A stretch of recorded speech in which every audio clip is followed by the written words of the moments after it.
کہ وہ روزہ تو رکھنا چاہتے ہیں لیکن کچھ ایسے اشکالات نکالتے ہیں لوگ کہ ہم دھوئیں کو اندر نہیں لیتے ہیں گلے میں اور اوپر سے ہی چھوڑ دیتے ہیں، اور گلے کے اندر جائے تو روزہ ٹوٹتا ہے، اور اس طرح کی کچھ لوگ باتیں کرتے ہیں، تو ایسے لوگوں کے لیے کیا حکم؟ سگریٹ یہ بھی حرام چیزوں کی قبیل سے ہے۔ اسلام نے ہر حرام چیز کو جو اس نوعیت کی ہیں ان میں اسکار اگر پایا جاتا ہے تو اسے حرام قرار دیا ہے۔ اللہ کے نبی صلی اللہ علیہ وسلم کی حدیث ہے کہ کل مسکرین حرام، ہر وہ چیز جو اسکار لائے، نشہ لائے۔ جی ہاں، نشہ لائے، جی وہ چیز حرام ہے۔ سگریٹ کا بھی تعلق انہی اشیاء سے ہے، چاہے وہ بیڑی ہو، چاہے سگریٹ ہو، چاہے تمباکو ہو، یا اس موجودہ زمانے کے اندر مختلف چیزیں اس وقت پائی جاتی ہیں، یہ تمام چیزیں اسلام نے انہی اسکار کے زمرے میں شمار ہونے کی وجہ سے حرام کا حکم اس پر عائد ہوتا ہے۔ جی تو سگریٹ بھی ہمیں نہیں پینا چاہیے۔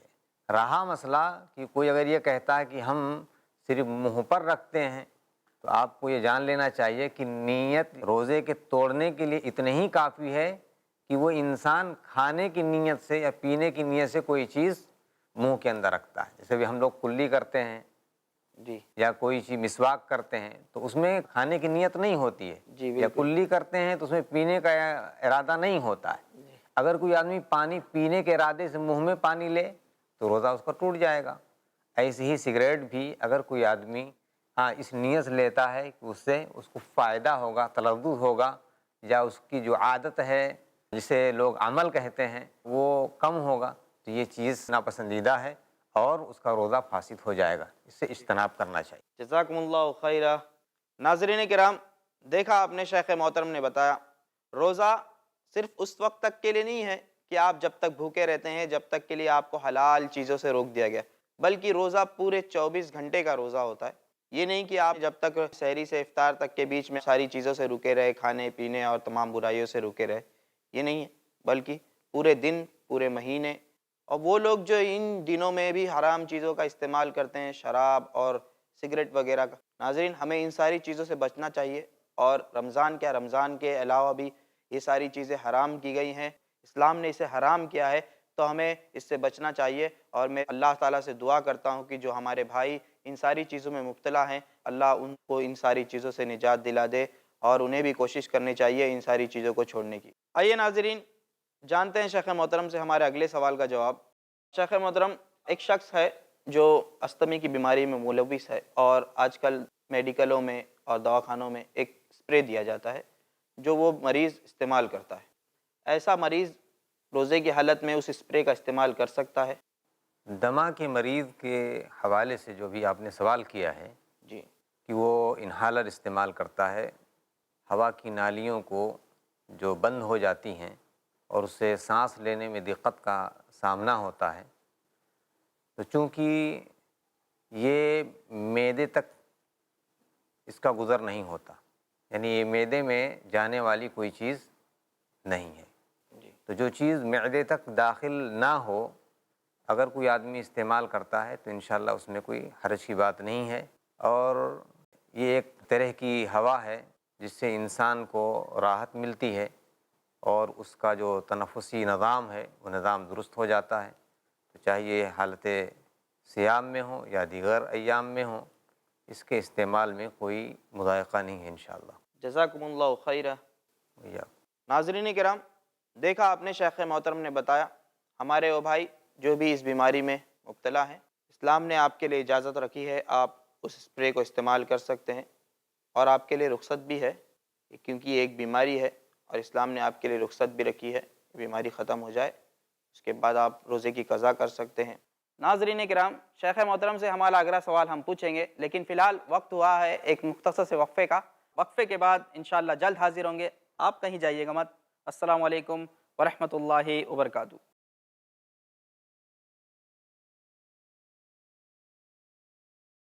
السلام علیکم ورحمۃ اللہ وبرکاتہ۔ ناظرین کرام، وعدے کے مطابق وقفے کے بعد پھر حاضر ہوں پروگرام مسائل رمضان لے کر۔ ناظرین، وقفے سے پہلے شیخ محترم سے ہماری جو بات چل رہی تھی، آئیے اس سلسلے کو آگے بڑھاتے ہیں۔ شیخ محترم، ایسا میں نے سنا ہے کیا یہ بات صحیح ہے کہ رمضان کے ایام میں دن میں روزے دار پہ سے وضو میں سے کلی کے حکم کو ساقط کر دیا گیا ہے؟ آپ نے ابھی جو سوال کیا ہے رمضان کے مہینے میں کلی کرنا جی حالت صوم میں، روزے کی حالت میں، تو اولاً تو آپ یہ جان لیں کہ کلی یہ وضو کا ایک حصہ ہے، اور میری نگاہ میں کوئی ایسی حدیث یا کوئی کسی کا ایسا قول ہمارے اسلاف میں سے مجھے نہیں معلوم ہے کہ جنہوں نے یہ کہا ہو کہ رمضان کے مہینے میں کلی کرنا اس کا جو حکم ہے وہ اٹھا لیا جاتا ہے۔ جی تو جو چیز وضو کا ایک حصہ ہو اسے رمضان کے مہینے میں اٹھا لیا جائے اور کلی کرنا عبادت ہو تو ایسا سمجھ سے بالاتر ہے، اس لیے میرے خیال سے یہ کسی کا شبہ ہو سکتا ہے، یہ کوئی شرعی حکم نہیں ہے یہ۔ جی جزاکم اللہ خیرہ۔ ناظرین کرام، دیکھا آپ نے شیخ محترم نے ہمیں بتایا اس مسئلے کے تعلق سے۔ ناظرین، اس طرح کی کوئی بھی بات اگر آپ کے سنائی میں آئے تو سب سے پہلے اسے قرآن اور حدیث سے چیک کر لیں، یا کسی عالم سے رابطہ قائم کر کے اس کے بارے میں علم حاصل کر لیں، پھر ہی اس پر عمل کریں۔ آئیے ناظرین، جانتے ہیں شیخ محترم سے ہمارا اگلا سوال۔ شیخ محترم، ایک بھائی نے مجھ سے سوال پوچھا تھا، تو ابھی فی الحال میرے ذہن میں یہ سوال آ گیا، تو اس لیے آپ سے پوچھنا مناسب سمجھتا ہوں۔ جی شیخ، انہوں نے مجھ سے پوچھا کہ ان کے والد کی عمر کافی زیادہ ہو چکی ہے، اور بیچ رمضان میں ان کے والد کی طبیعت خراب ہو گئی، تقریباً 15 روزے انہوں نے رکھے، اس کے بعد کے روزے بیماری کی وجہ سے وہ نہیں رکھ سکے۔ کیا ان کے اوپر ان روزے کی قضا ہے بیماری کی وجہ سے؟ اور انہوں نے یہ بھی پوچھا ہے مجھ سے کہ ان روزوں کی قضا یا کفارہ جو ہے کیا وہ ادا کر سکتے ہیں ان کے والد کی جگہ، کیونکہ وہ اپنے والد کی کفالت کر رہے ہیں۔ اس مسئلے میں اولاً تو یہ جان لینا چاہیے، جی جیسے بھی آپ نے کہا کہ انہوں نے 15 دن کے روزے رکھے، جی تو اس سے پتہ چلا کہ وہ روزہ رکھنے پر قادر ہیں، جی اسی وجہ سے انہوں نے 15 دن کے روزے رکھے۔ بالکل 15 دن یا اس کے بعد کے ایام کے جو روزے ہیں وہ بیماری کے سبب وہ نہیں رکھ پائے، بالکل تو اسلام نے پہلے ہی سے یہ چیز بتلا دی ہے کہ جو لوگ بیمار ہوں یا مسافر ہوں جی تو شفا یابی کے بعد مریض آدمی ان روزوں کی قضا کر لے گا، جی تو ان کے لیے اولاً تو یہ حکم ہے۔ لیکن اگر کوئی ایسا معمر آدمی، بزرگ آدمی جس کی عمر زیادہ ہو گئی ہو، وہ روزہ سرے سے نہیں رکھ پا رہا ہے، تو ایسے کے لیے اسلام نے رخصت دی ہے۔ وَعَلَى الَّذِينَ يُطِيقُونَهُ فِدْيَةٌ طَعَامُ مِسْكِينٍ۔ عبداللہ بن عباس رضی اللہ عنہ فرماتے ہیں کہ قرآن کریم کی یہ آیت عمر رسیدہ مرد اور خواتین کے لیے ہے، جو لوگ کافی عمر کو پہنچ چکے ہوں تو ان کے لیے اسلام نے یہ رخصت دی ہے کہ ہر روزے کے بدلے ایک مسکین کو کھانا کھلائیں، اور ایسا حضرت انس بن مالک رضی اللہ تعالیٰ عنہ سے بھی ہوا ہے کہ جب وہ کافی عمر کے ہو گئے جی تو انہوں نے اپنے روزوں کے بدلے میں مسکینوں کو کھانا کھلایا۔ البتہ یہاں یاد رہنا چاہیے آپ کے سوال میں کہ آدھے روزے انہوں نے رکھے جی رمضان کے اور آدھے کے بعد بیمار ہوئے، تو اس کا مطلب ہے کہ وہ روزے رکھنے پر قادر ہیں، ان کے لیے ان ایام میں روزے قضا کرنے چاہیے۔ لیکن اگر وہ اپنے کو اس عمر میں پاتے ہیں جس میں وہ روزہ نہیں رکھ سکتے ہیں، ان کا بیٹا ان کی کفالت کرتا ہے تو ان کی طرف سے ان کا بیٹا ان کا کفارہ ادا کر سکتا اگر ان کے اوپر کفارہ آتا ہے، ہے۔ جی اسے کفارہ نہیں کہیں گے، اسے فدیہ کہیں گے، کہ اگر وہ فدیے کے حکم میں آتے ہیں یعنی روزہ نہ رکھنے والوں میں ان کا شمار ہے، جی تو پھر کوئی بھی ان کی طرف سے فدیہ ادا کرے، بیٹا کر سکتا ہے، بیٹی کر سکتی ہے، یا دوسرے لوگ بھی، بہرحال وہ فدیہ ان کی طرف سے ادا ہونا چاہیے۔ جی جی جزاکم اللہ خیرہ۔ ناظرین کرام، امید کی آپ کو مسئلہ سمجھ میں آ گیا ہوگا۔ آئیے شیخ محترم سے پوچھتے ہیں ہمارا اگلا سوال۔ شیخ محترم، ہمارا اگلا سوال آپ سے یہ ہے کہ اگر کوئی شخص مسلسل ایسی نفسیاتی اور اعصابی بیماری میں مبتلا ہو کہ مسلسل 4 سال یا کئی اور زیادہ اس سے روزے نہ رکھ سکے، تو ایسے شخص کے لیے کیا ہے، وہ کیسے اپنے روزے کی قضا کرے یا کفارہ ادا کرے، کیا اس کے لیے شریعت میں کیا حکم؟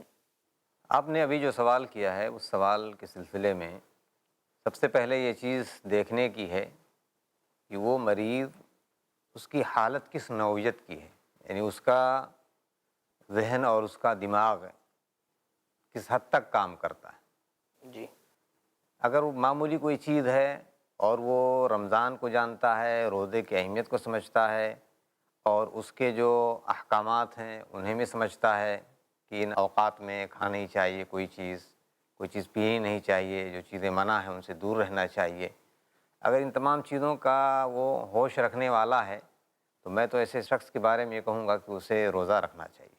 لیکن اگر اس کی حالت اس سے اور دیگر گوں ہے، رمضان کے روزے کے بارے میں اسے خبر نہیں ہے، اس کے احکامات کے بارے میں وہ نہیں جانتا ہے، تو اسے چاہیے کہ وہ روزہ نہ رکھے، یا جو اس کے ذمہ داران ہیں، سرپرست ہیں، اسے روزہ رکھنے پر منع کریں، کیونکہ اللہ کے نبی صلی اللہ علیہ وسلم کی حدیث ہے کہ جو لوگ مرفوع القلم ہوں، یعنی گویا کہ ان کی جو غلطیاں ہیں اور ان کے جو دیگر اعمال ہیں اسلام میں وہ شمار نہیں ہیں، رفع القلم عن ثلاث، کہ اللہ تبارک تعالیٰ نے 3 لوگوں سے اپنا قلم اٹھا لیا ہے، انہی میں سے وعن المجنون حتی یفیق ہے، مجنون پاگل آدمی، مجنون سے مراد وہ آدمی جس کو نفسیاتی بیماری میں مبتلا ہو، جو سمجھ نہ پاتا ہو، تو اس آدمی سے اللہ تبارک تعالیٰ نے قلم اٹھا لیا ہے، یعنی اس کی نہ اچھائیاں لکھی جائیں گی اور نہ ہی اس کی برائیاں لکھی جائیں گی، تو گویا کہ وہ آدمی مکلف نہیں ہے،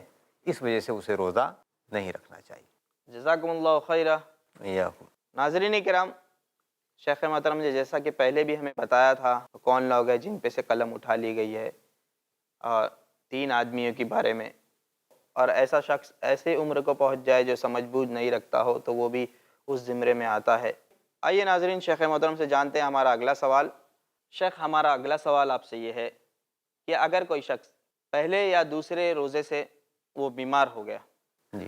اور ایسی حالت میں اس نے پورے رمضان روزے نہیں رکھے اور عید کے دن اس کا انتقال ہو گیا، تو ایسی صورت میں اس شخص کے لیے کیا ہے، یا اس کے گھر والوں کے لیے کیا ہے؟ کیا ان لوگوں کو اس کی قضا یا اس کے لیے کھانا، اس کے عوض میں کھانا دینا پڑے گا؟ کیا حکم ہے شریعت میں اس کا؟ رمضان کے پہلے اور دوسرے روزے اس نے رکھے جی اور پھر اس کے بعد وہ بیمار پڑ گیا، تو پہلے دوسرے روزے رکھنے کی وجہ سے اسے روزہ رکھنے پر قادر مانا گیا، بالکل، اسے قدرت تھی تبھی رکھا، جی لیکن اس کے بعد وہ بیمار پڑ گیا تو وہ مریض کے حکم میں آ گیا، اور اللہ تبارک تعالیٰ نے فرمایا ہے وَمَنْ كَانَ مَرِيضًا أَوْ عَلَى سَفَرٍ فَعِدَّةٌ مِّنْ أَيَّامٍ أُخَرَ، کہ جو مریض ہو یا مسافر ہو تو دوسرے ایام میں ان کی وہ قضا کرے گا۔ ابھی بیچارہ بیماری کی وجہ سے اسے یہ حق حاصل تھا، یہ سہولت اسے تھی کہ وہ اسے رمضان کے بعد وہ قضا کرتا، جی لیکن رمضان ختم ہوتے ہی اس کا انتقال ہو گیا، اس کے قضا کا اسے موقع ہی نہیں، بالکل، تو ایسے آدمی کے سلسلے میں شریعت کا یہ حکم ہے کہ چونکہ اسے موقع نہیں ملا، اس وجہ سے اب اسے قضا اس کے اوپر عائد نہیں ہوتا تھا، تو اس کے ورثہ پر بھی وہ قضا عائد نہیں ہے، اور نہ ہی اس کی طرف سے کسی مسکین کو کھانا کھلانے کی بات ہے، جی تو ان تمام احکام سے جو ہے وہ بری ہے، اور اللہ تبارک تعالیٰ اس کے عذر کے پیش نظر اس کے جو روزے ہیں، جتنے روزے اس نے رکھے ہیں اس کا ثواب اسے ملے گا، اور جو روزے اس سے چھوٹ گئے ہیں اللہ تبارک تعالیٰ اس کی بیماری کی وجہ سے اسے معاف کر دیں گے۔ جزاکم اللہ خیر۔ شیخ محترم بہت بہت شکریہ آپ کا۔ بارک اللہ فیکم۔ ناظرین کرام، سنا آپ نے شیخ محترم سے ان سارے مسائل کا حل۔ اب وقت ہوا ہے آپ سے وداع لینے کا، انشاءاللہ اگلی نشست میں پھر حاضر ہوں گے کچھ اور نئے مسائل کے ساتھ۔ جب تک کے لیے دیجیے مجھے اجازت، اور رکھیے اپنا خیال، دیکھتے رہیے ہمارا یہ خاص پروگرام مسائل رمضان۔ السلام علیکم ورحمۃ اللہ وبرکاتہ۔